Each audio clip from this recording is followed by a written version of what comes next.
Christ we do all glory, and we do praise thee forever.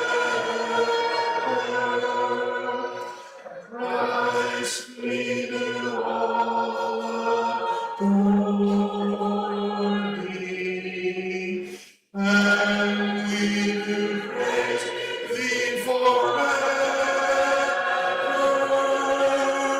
For on the holy cross hast thou the world from sin redeemed.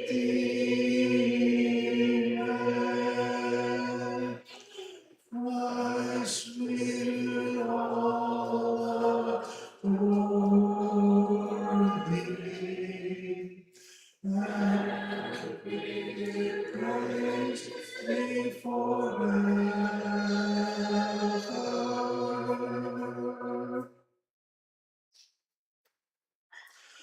Christ we do all glory.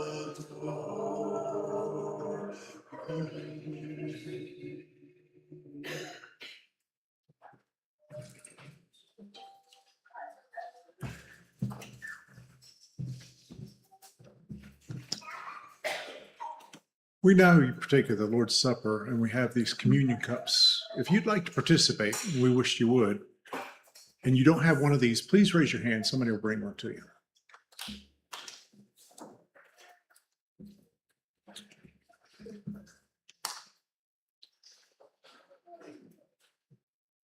Sometimes after a worship service, you'll have somebody say, and maybe you've heard it before, I didn't get anything out of that worship service. Well, it wasn't about you in the first place. If you noticed, most of the songs this morning were about adoring God and adoring Christ.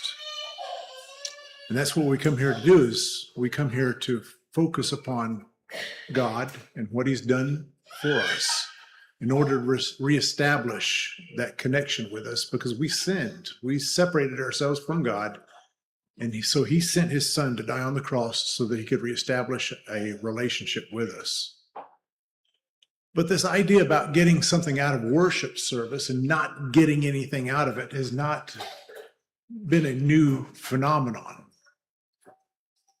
In 1 Corinthians chapter 11, if you've read the book of 1 Corinthians, you remember that church was a mixed congregation. Some people were rich, some people were poor, some people were with one nationality, some people were of another. And because they had those physical divisions amongst themselves, they allowed that to infiltrate the church, even to the point of what we call the Lord's Supper. In 1 Corinthians chapter 11, listen as I read some of this for you.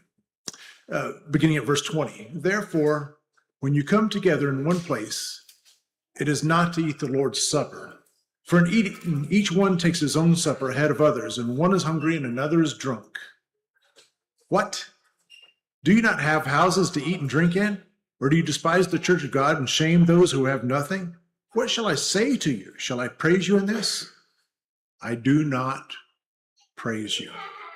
See, they were taking the Lord's Supper and using it as an opportunity to cater to themselves, to eat a meal.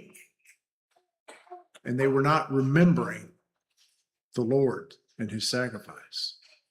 The emblems that we partake of, the bread and the fruit of the vine, the body and the blood of the Lord. Remember that when we partake of this emblem. Because as Paul continues on, he says, I received from the Lord that which I also delivered to you, that the Lord Jesus, on the same night in which he was betrayed, took bread. And when he'd given thanks, he broke it and said, take, eat. This is my body, which is broken for you. Do this in remembrance of me.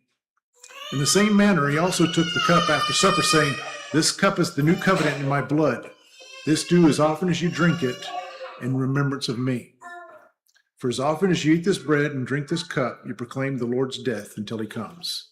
Therefore, whoever eats this bread and drinks of this cup of the Lord in an unworthy manner will be guilty of the body and blood of the Lord. But let a man examine himself, and so let him